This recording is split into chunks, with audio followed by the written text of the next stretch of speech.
to another episode of Noonie Narrations. And sorry if we didn't post in a long time, but we had our exam, the studying, and then we had our summer break, and it was wonderful. So now we're going to post in Well, now we're back and we're ready with a new story. A new story called The Suitcase Kid. Now if you look up close, Read the little thingy in here. 1 week at Mom's and 1 week at Dad's. Will Andy find a place to call home? We'll see. I read only half of this book, so I'm going to continue it with you guys. And sorry because this book is old, so if you can see Andy crying over here.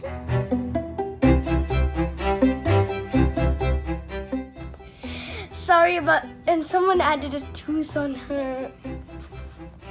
And so let's get started.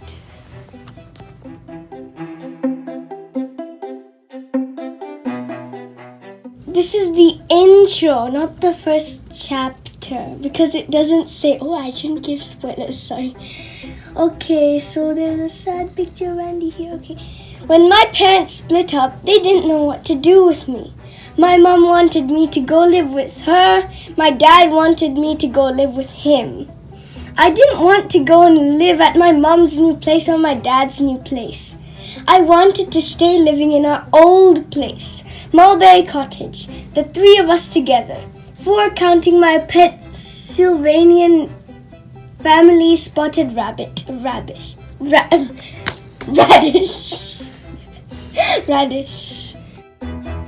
There were all these arguments about who would get custody of me.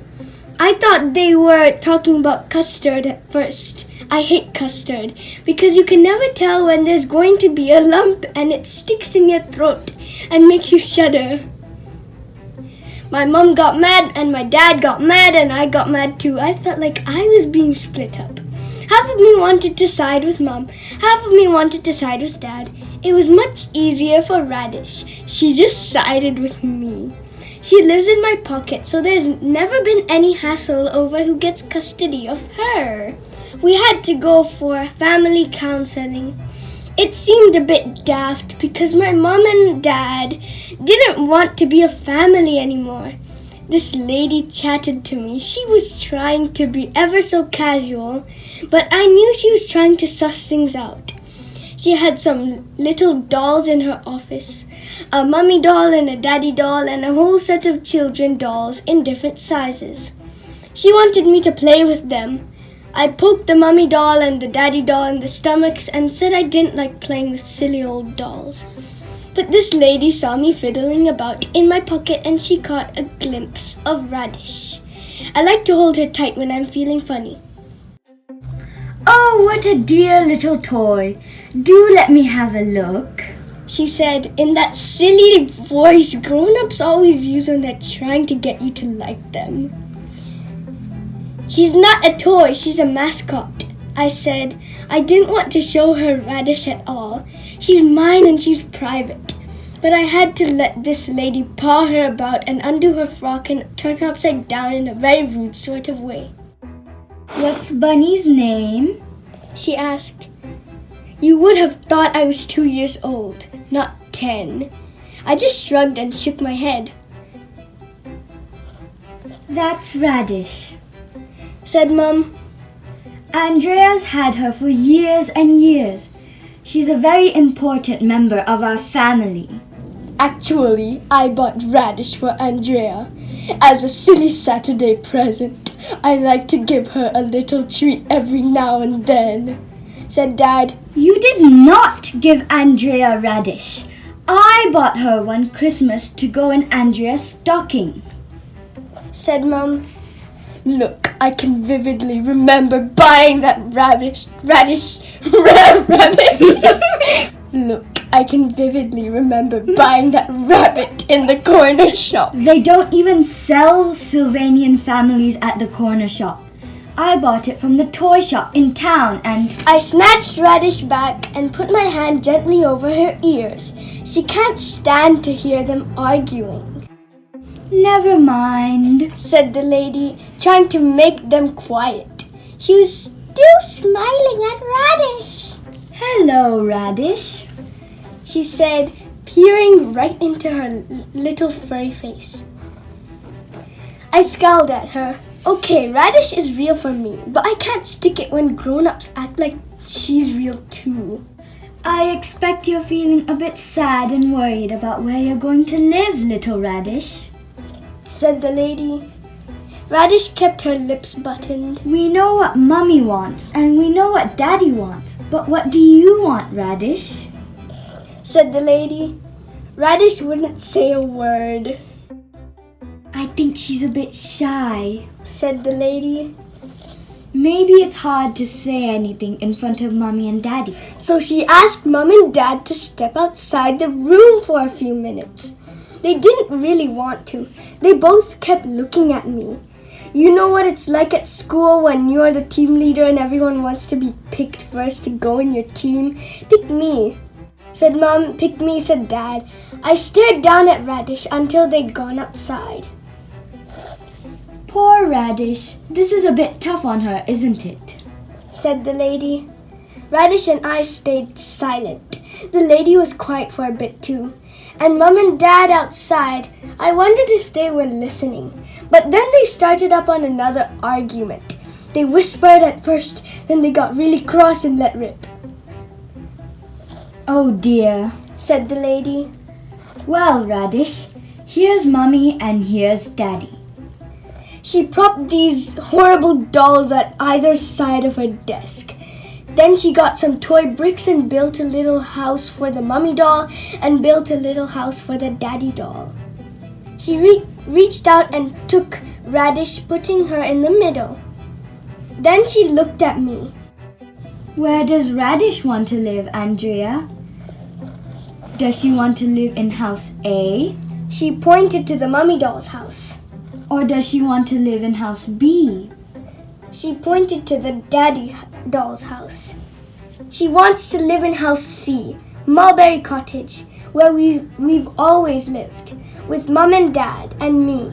I said, I know she does, but she can't. Not anymore. It wouldn't work out. Just listen to Mom and Dad. She said they were shouting now. They can't be happy living together. You can see that for yourself, can't you, Andrea? But they both love you very much and they want you to be happy. So which house do you think you and Radish would be happiest in? House A? She pointed to the mummy doll's house again. Or house B? Daddy doll's turn. I looked at house A. I looked at house B. I looked at Radish. I made her walk one way. I made her walk the other. I made her trek backwards and forwards across the desk. She still wants to live in house C. But if she can't do that, and I still think she could, then she wants to live in house A and house B. Ah, said the lady. You mean she wants to live in house A 1 week and house B the next week? So that's how it was decided. Radish lives with me in my pocket as she's always done. She's the luckiest one. I get to live in my mom's house 1 week and my dad's house the next. It's as easy as A, B, C, I don't think. A is for Andy. My name is Andrea West, but I mostly get called Andy. My sly little stepsister Katie calls me Andy Patty. Everyone just thinks she's being cute. Katie specializes in cute. We are exactly the same age. In actual fact, she's 5 days older than me, and yet she barely comes up to my waist. I happen to be big. Katie is extremely small. People don't twig she's 10. They think she's only about 7 or 8. And she plays up to this for all she's worth. She blinks her blue beady eyes and wrinkles her small pink nose and puts on the squeaky little sugar mouse voice. People go all drooly and practically nibble her ears. Katie is not a sugar mouse. Katie is a king-size rat. She's very spoilt. She's got her very own television set and video in her bedroom. When it's my week to sleep at my mom's place, I have to share with Katie. She always insists that she gets to choose what's on television, and she always gets first pick of the videos. She's got heaps. She's got some pretty impressive, creepy, gory horror films that her dad knows nothing about. She hides them inside her Care Bears cases. She's also got the usual Walt Disney stuff. Then she's got this Watch with Mother video. Have you seen it? It's a bit dopey, really, with little kids programs that my mom and dad used to watch on telly donkeys years ago, including a little clown puppet named Andy Pandy. We watched it together, and that's when Katie started calling me Andy Pandy. I couldn't stick it, and I told her to be quiet, and she wouldn't. So I had to make her. My mom saw us thumping each other, and she was furious. She didn't say a word to Katie. She just picked on me. How dare you hit Katie? I can't believe you could be so mean. You're twice poor Katie's size. I simply won't have this hateful bullying. You make me desperately ashamed of you. Katie's gone out of her way to welcome you into her home, and then you behave like this. I wanted to hit my mom then as well as Katie. It's not fair. You don't know what she's like, I wailed. Only I sounded just like a telltale tit. I stalked off and shut myself in the bathroom. Radish clutched tight in my hand. We stayed in the bathroom for ages, and even when we came out, we didn't speak to anyone all the rest of the day. Mom tried to make it up with me when we went to bed, but I still wasn't saying anything, not with Katie grinning away in the dark. It wasn't until days afterwards that Mom and I were on our own for once. Uncle Bill was working late, only he's not my uncle. He's my horrible stepfather, and I simply can't stick him. I can't understand what my mom sees in him. I take a good look, and all I see is this great hairy baboon.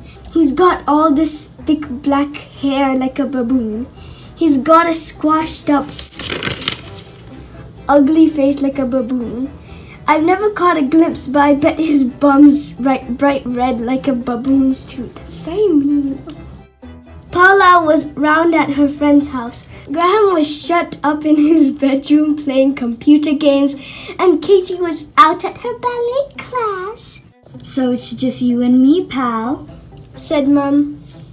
What shall we do, eh? I shrugged and made out I was busy watching the telly.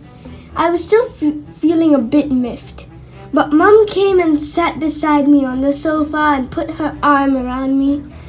I made myself go stiff at first, but Mum went on cuddling, and soon I sort of collapsed against her. I ended up on her lap.